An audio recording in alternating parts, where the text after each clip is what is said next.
गुरु प्यारी साध संगत जी, बड़े प्यार से कहना जी, धन निरंकार जी। आज का टॉपिक है कर्म भी और कृपा भी। जीवन में ऊंचाइयां प्राप्त करने के लिए जहाँ हमें कर्म करने की ज़रूरत होती है, वही कृपा की भी ज़रूरत होती है। कर्म अपना स्थान रखता है तो कृपा का अपना महत्व है। जीवन का कोई भी पहलू हो, इन दोनों के बिना अधूरा है। जहाँ कर्म का प्रभाव इंसान की दिशा व दशा को प्रभावित करता है, वही कृपा का भी। बल्कि कई बार तो कर्म के बल पर इंसान कर्तापन का शिकार बन जाता है। उस समय कृपा ही उसे अपने लक्ष्य तक पहुंचाती है। यानी न खाली कर्म काम आता है, न केवल कृपा। दोनों साथ साथ होंगे तभी परिणाम सही होगा, सकारात्मक होगा। हालांकि कर्म करने का अधिकार तो इंसान को ही है, पर परिणाम उसके हाथ में नहीं है। एक दुकानदार का काम केवल दुकान खोलना है, पर दुकान पर कितने ग्राहक आएंगे या नहीं आएंगे, ये उसके हाथ में नहीं है। दुकानदार को आमदनी कितनी होगी, इस पर उसका कोई जोर नहीं होता। एक विद्यार्थी का काम केवल जी जान से मेहनत करना है, पर परिणाम उसके वश में नहीं है।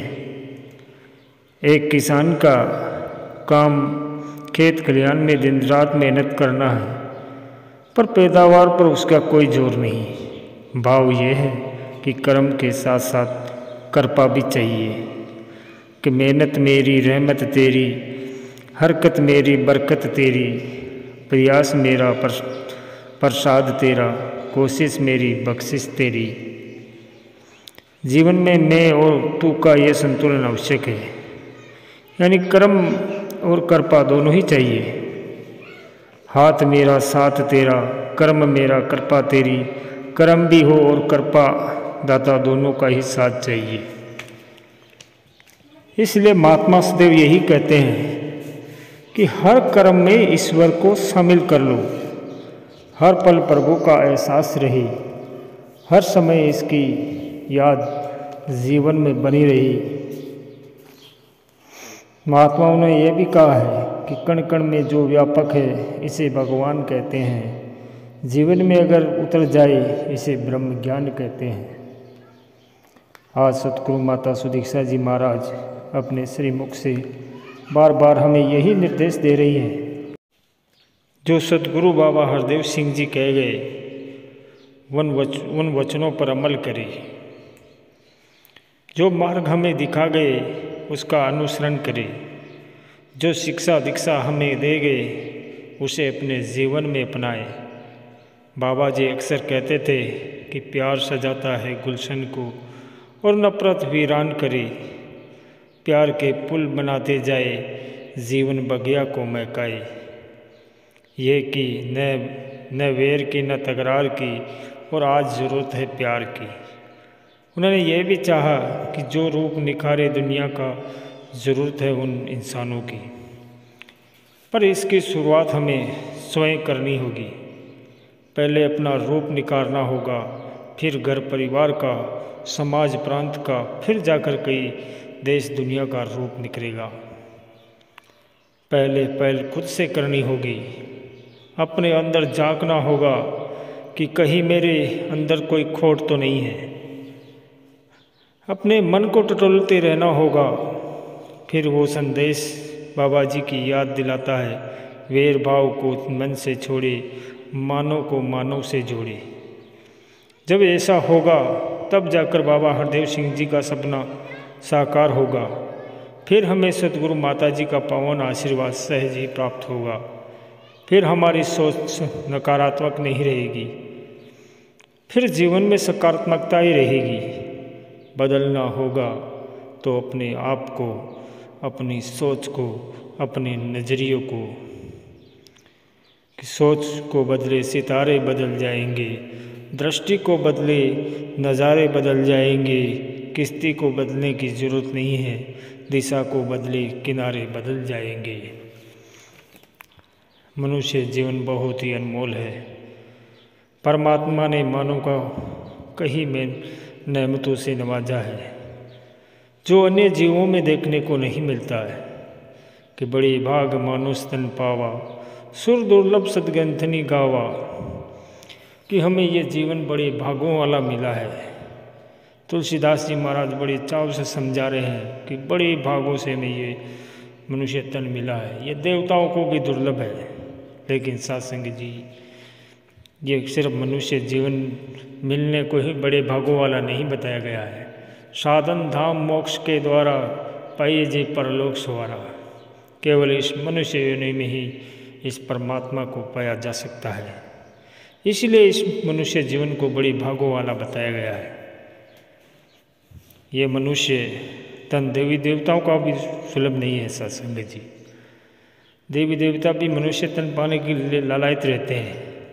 तो सत्संग जी आइए विचार करें कि इतना महत्वपूर्ण आखिर है क्या इस मानव तन में। बचपन में बड़े ध्यान से देखा करते थे कि दीवार पर लगे बल्ब के आसपास कुछ कीट पतंगे मंडराते रहते थे। पास ही कई एक चिपकली भी छिपी होती थी जो मौका पाकर उन्हें अपना शिकार बना लेती थी। उन कीट पतंगों को प्राण बचाने का भी मौका नहीं मिलता था। जंगल में पानी पीते हुए जानवर कई बार सिर उठाकर चारों तरफ देखते हैं, कहीं कोई उन पर घात लगाए तो नहीं बैठा है। ये भी जहाँ वे पानी पीकर प्यास बुझाने आए हैं वही कोई मगरमच्छ घाट लगाए तो नहीं बैठा है। यहाँ तक कि शेर, जिसे जंगल का राजा कहा जाता है, उससे भी कई खतरे होते हैं।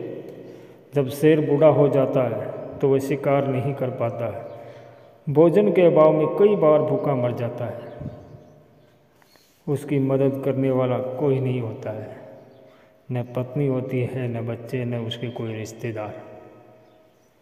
इसके विपरीत मनुष्य में सोचने, समझने तथा निर्णय लेने की क्षमता है। विद्या प्राप्त करने की क्षमता भी केवल मनुष्य ही में है। विद्या मानव को विनय देती है, जिसे वीरों का गहना माना जाता है। यदि विनय नहीं है तो इसका मतलब यह है कि उसके पास विद्या भी नहीं है। विनय के बिना जो डिग्रियां का ढेर है वह भी कभी किसी काम नहीं आता। मनुष्य बड़े आराम से खाता पीता है, इधर उधर आता जाता है। इस प्रकार निर्भय जीवन केवल और केवल मनुष्य को ही प्राप्त है।